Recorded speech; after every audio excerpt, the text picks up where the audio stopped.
là pour une deuxième vidéo avec Cha Limberger. Rebonjour. Tu vas nous parler de restrictions. Exactement. Parce que souvent, je vois que des gens, on improvise, on fait un peu les choses dont on a déjà l'habitude de les faire. On va un peu partout et n'importe où. Surtout les guitaristes vont montrer qu'ils ont de la technique, mais la technique sans avoir quelque chose à dire, c'est un peu triste. Donc j'ai trouvé un exercice qui évite tout ça, qui nous sort de nos habitudes, et donc de nos zones de confort, et qui nous fait concentrer sur quelque chose de plus restreint, qui fait qu'on peut vraiment comprendre ce qui marche et ce qui ne marche pas. D'un côté, de l'autre côté, ça nous apprend aussi à faire des phrases. Vraiment des phrases avec un début et une fin, et d'essayer de prévoir le début et la fin de la phrase. Alors, de quoi il s'agit ? De quoi s'agit-il ? On prend a range of notes, je ne sais pas comment ça se dit, enfin, donc, une tessiture, une série de notes, oui, chromatiques. N'importe laquelle en quelque sorte. Évidemment, on peut choisir pour le début que ce ne soit pas trop difficile. Mais disons par exemple de mi à la. 1, 2, 3, 4, 5, 6. Donc 6 notes. Et on ne peut pas changer d'octave. Donc on ne peut pas tout d'un coup aller jouer. Non. On est ici. Ce qu'on peut faire, c'est on peut jouer le la ici. Ou là. Ça on peut faire, mais on ne peut pas aller jouer... Non, c'est juste un octave, enfin dans la même octave, l'octave, un octave. Non, une octave. Une octave. Une octave, merci. Et donc 6 notes. Et alors l'exercice est, on choisit un morceau qu'on connaît bien, comme, que sais-je, I Can Give You Anything But Love. Ça peut être en fait n'importe quel morceau, ça peut être Out of Note, enfin n'importe quel morceau qu'on est en train de travailler. Et on va jouer un bon solo avec seulement ces 6 notes-là. Pas d'autres. Du tout. Aucune autre. Wow. Juste ces 6 notes-là. Ok. Alors, qu'est-ce que ça nous montre ? Par exemple, j'ai dit, on a un morceau en sol majeur. Quand il y a un do mineur, qu'est-ce qu'on peut aller jouer en fait sur ce do mineur si on n'a pas le mi bémol, pardon. On a le mi, mais on n'a pas de mi bémol. Donc on peut jouer sol la. On peut jouer. Mais on n'a pas le mi bémol, donc c'est la restriction de l'exercice. Hein? Du coup, ça te fait sonner la 4, la 6. En fait, les deux notes, c'est vraiment ça. On peut évidemment. On peut utiliser toutes les notes qu'on a, mais les notes qui vont vraiment bien sonner, c'est le sol et le la.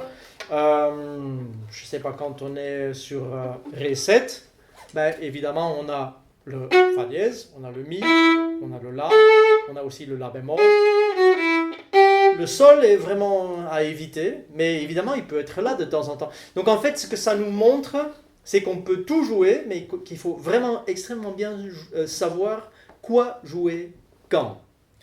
Et souvent quand je donne cours, je dis aussi aux gens la vérité, que je fais ça sur scène aussi de temps en temps.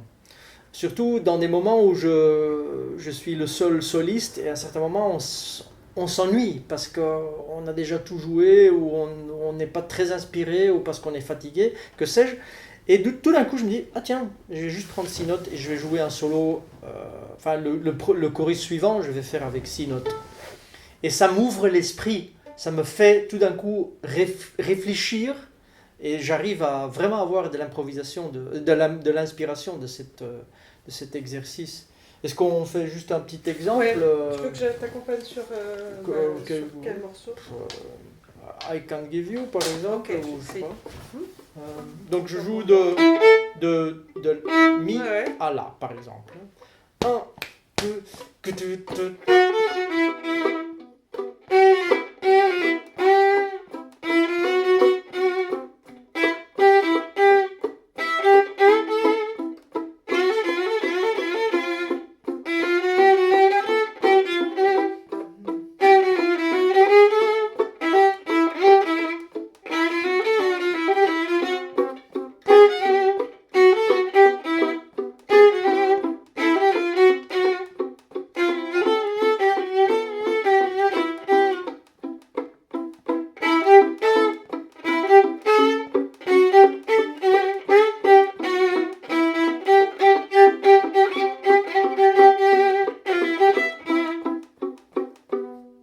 fais tout le chorus en ne pas quittant ces 6 notes. Donc la chose qu'il faut vraiment trouver, c'est le rythme, le time, le temps, ne pas mettre trop, parce que dès qu'on... ça devient ennuyant, parce que on a que ces... Ouais, parce qu'on a que... Pardon ? De l'air entre les notes. Exactement, beaucoup même. Parce que de plus qu'on remplit, de mieux qu'on s'en rend compte qu'on n'a que ces 6 notes-là.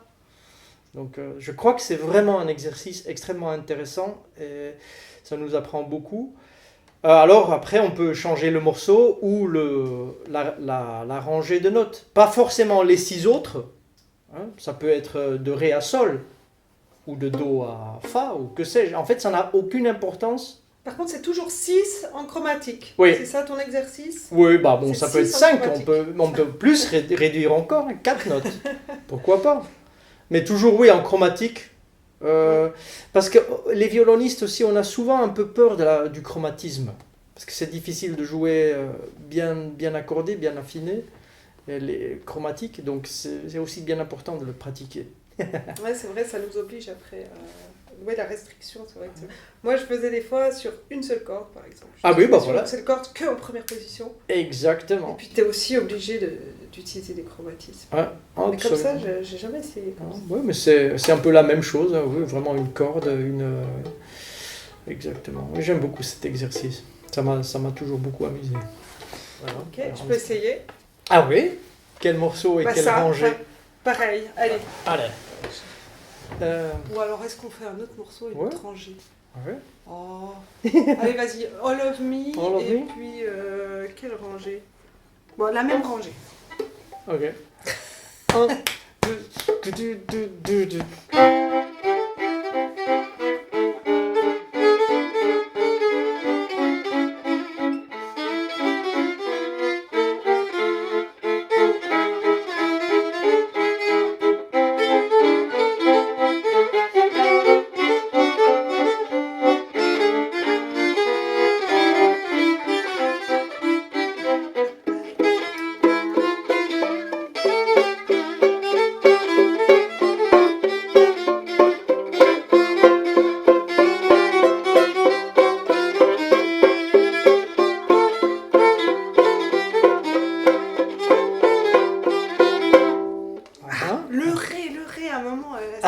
Dur de pas faire le Ré. Et puis j'étais pas sûr si tu... Enfin moi je fais toujours Fa mineur, toi tu voulais plutôt Fa dièse dim. À la fin. Ah ouais, je sais pas. Je sais pas. Ouais, mais en tout cas t'as plutôt joué du Fa dièse. Mais... ouais.